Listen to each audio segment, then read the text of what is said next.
The Cunning Fox and the Clever Stork. Once upon a time there lived a very cunning and mischievous fox. He used to speak to other animals sweetly and gain their trust before playing tricks on them. One day the fox met a stork. He befriended the stork and acted like a very good friend.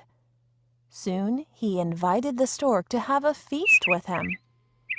The stork happily accepted the invitation.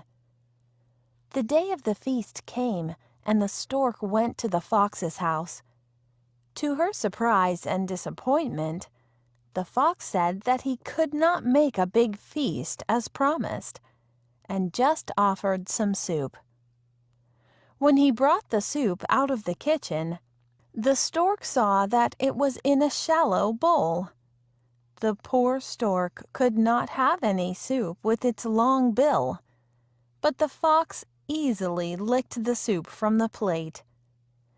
As the stork just touched the soup with the tip of its bill, the fox asked her, "How is the soup? Don't you like it?" The hungry stork replied, "Oh, it is good, but my stomach is upset and I can't take any more soup." "I'm sorry for troubling you," said the fox. The stork replied, "Oh dear, please don't say sorry. I have some health problems and cannot enjoy what you offer." She left the place after thanking the fox and inviting him to her house for dinner. The day arrived and the fox reached the stork's place. After exchanging pleasantries, the stork served soup for both of them in a narrow jar with a long neck. She was able to have the soup very easily with her long bill, but the fox obviously could not. After finishing hers, the stork asked the fox if he was enjoying the soup. The fox remembered the feast he himself had given the stork and felt very ashamed. He stammered, I'd better leave now. I have a tummy ache." Humiliated, he left the place running. Moral: one bad turn begets another. Change yourself and not the world. Long ago, people lived happily under the rule of a king. The people of the kingdom were very happy as they led a very prosperous life with an abundance of wealth and no misfortunes. Once, the king decided to go visiting places of historical importance and pilgrim centers at distant places. He decided to travel by foot to interact with his people. People of distant places were very happy to have a conversation with their king. They were proud that their king had a kind heart. After several weeks of travel, the king returned to the palace. He was quite happy that he had visited many pilgrim centers and witnessed his people leading a prosperous life. However, he had one regret. He had intolerable pain in his feet, as it was his first trip by foot, covering a long distance. He complained to his ministers that the roads weren't comfortable and that they were very stony. He could not tolerate the pain. He said that he was very much worried about the people who had to walk along those roads, as it would be painful for them too. Considering all this, he ordered his servants to cover the roads in the whole country with leather so that the people of his kingdom can walk comfortably. The king's ministers were stunned to hear his order, as it would mean that thousands of cows would have to be slaughtered in order to get sufficient quality of leather, and it would cost a huge amount of money also. Finally, a wise man from the ministry came to the king and said that he had another idea. The king asked what the alternative was. The minister said, instead of covering the roads with leather, why don't you just have a piece of leather cut in appropriate shape to cover your feet? The king was very surprised by his suggestion and applauded the wisdom of the minister. He ordered a pair of leather shoes for himself and requested all his countrymen also to wear shoes. Moral: instead of trying to change the world, we should try to change ourselves. The Boy Who Cried Wolf. Once upon a time there lived a shepherd boy who was bored watching his flock of sheep on the hill. To amuse himself, he shouted, "Wolf! Wolf! The sheep are being chased by the wolf!" The villagers came running to help the boy and save the sheep. They found nothing, and the boy just laughed, looking at their angry faces. "Don't cry wolf when there's no wolf, boy," they said angrily, and left. The boy just laughed at them. After a while, he got bored and cried wolf again, fooling the villagers a second time.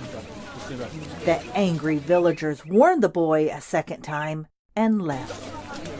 The boy continued watching the flock. After a while, he saw a real wolf and cried loudly, "Wolf, please help! The wolf is chasing the sheep! Help!"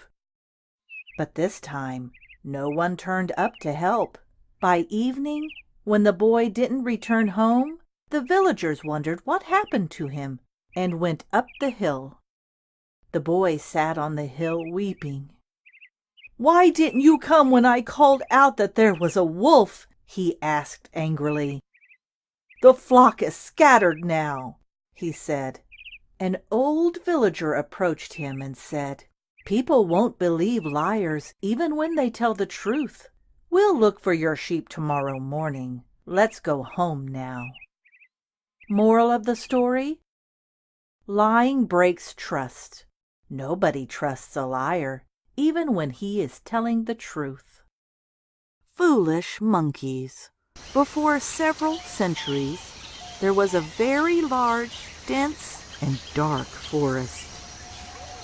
A group of monkeys arrived at the forest. It was the winter season, and the monkeys struggled hard to survive the freezing cold nights. They were hunting for fire to get warm. One night, they saw a firefly and considered it a dab of fire. All the monkeys in the group shouted, "Fire! Fire! Fire! Yay! We got fire!" A couple of monkeys tried to catch the firefly, and it escaped. They were sad, as they could not catch the fire. They were talking to themselves that they couldn't live in the cold if they didn't get the fire. The next night, again, they saw many fireflies.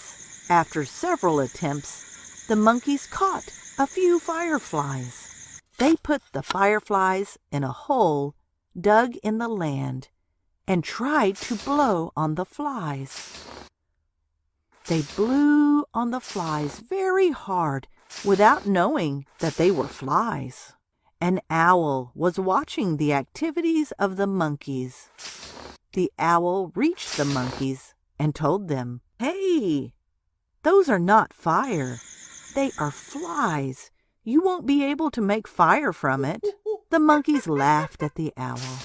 One monkey replied to the owl, "Hey, old owl, you don't know anything about how to make a fire. Don't disturb us." The owl warned the monkeys again and asked them to stop their foolish act. "Monkeys, you cannot make fire from the flies. Please hear my words." The monkeys tried to make fire from the flies. The owl told them again to stop their foolish act. You are struggling so much. Go take your shelter in a nearby cave. You can save yourself from the freezing cold. You won't get fire. One monkey shouted at the owl, and the owl left the place. The monkeys were simply doing the foolish activity for several hours, and it was almost midnight. They were very tired and realized that the words of the owl were correct, and they were trying to blow on a fly. They sheltered themselves at the cave and escaped from the cold. We may go wrong many times and should seek and accept the advice or suggestions provided by others. The Lion and the Mouse. Once, when a lion, the king of the jungle, was asleep, a little mouse began running up and down on him. This soon awakened the lion, who placed his huge paw on the mouse and opened his big jaws to swallow him. "Pardon, O king," cried the little mouse. "Forgive me this time. I shall never repeat it, and I shall never forget your kindness. And who knows, I may be able to do you a good turn one of these days." The lion was so tickled by the idea of the mouse being able to help him that he lifted his paw and let him go. Some time later, a few hunters captured the lion and tied him to a tree. After that, they went in search of a wagon to take him to the zoo. Just then, the little mouse happened to pass by. On seeing the lion's plight, he ran up to him and gnawed away the ropes that bound him, the king of the jungle. "Was I not right?" said the little mouse, very happy to help the lion. Moral: small acts of kindness will be rewarded greatly. The wise judge. 2 women were brought before King Solomon. Both these women had a quarrel over a single baby. Each woman was saying that she was the baby's mother. One lady said, "O king, I am the baby's mother."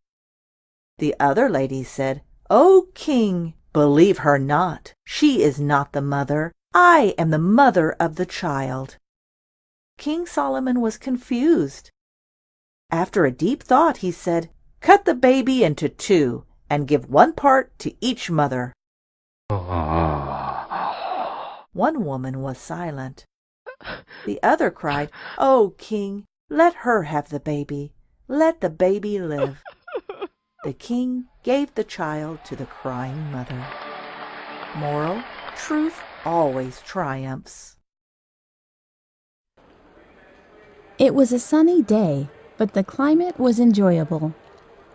Everyone in the railway station was waiting for the train to arrive.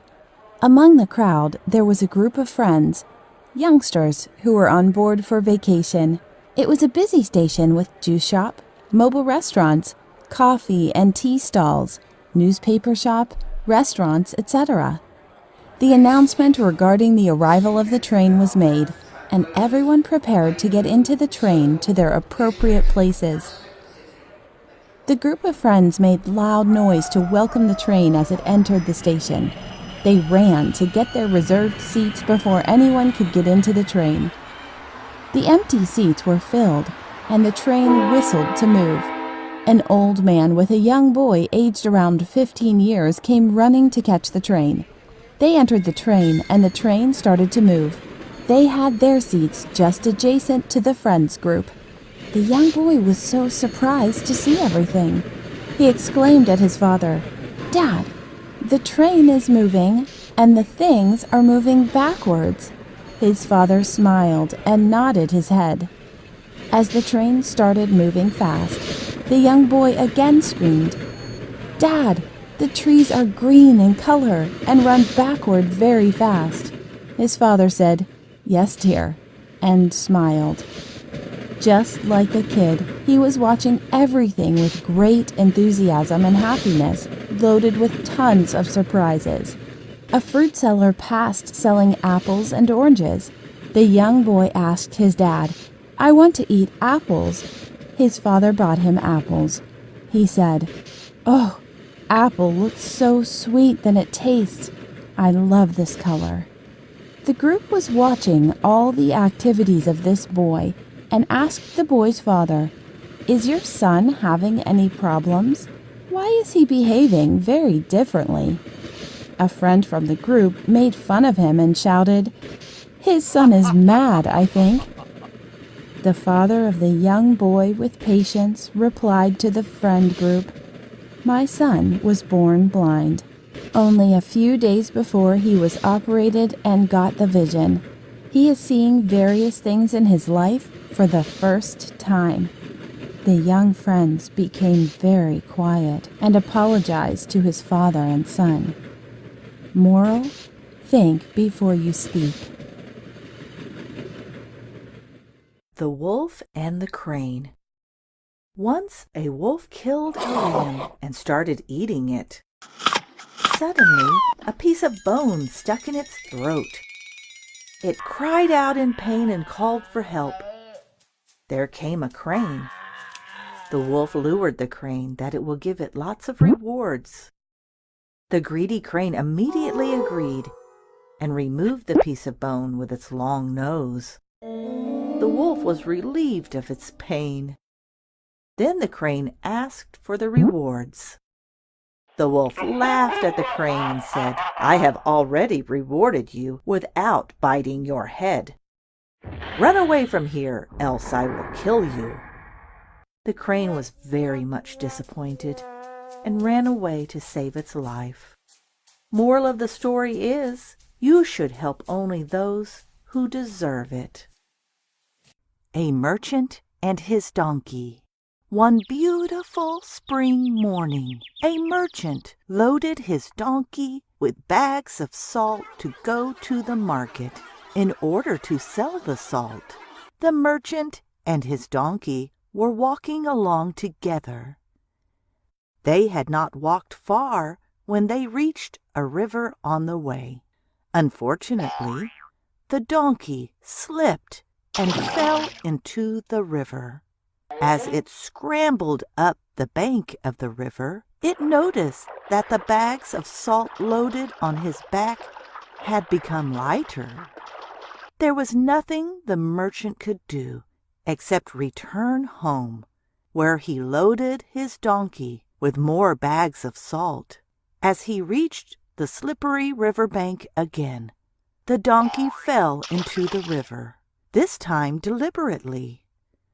Thus the salt was wasted again.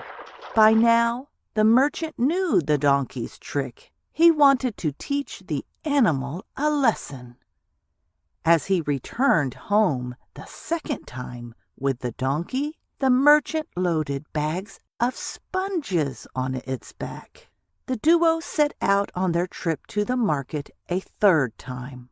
On reaching the river, the donkey very cleverly fell into the water again. But now, instead of the load becoming lighter, it became heavier. The merchant laughed at the donkey and said, "You foolish donkey, your trick has been discovered. You should know that you cannot fool anyone too many times."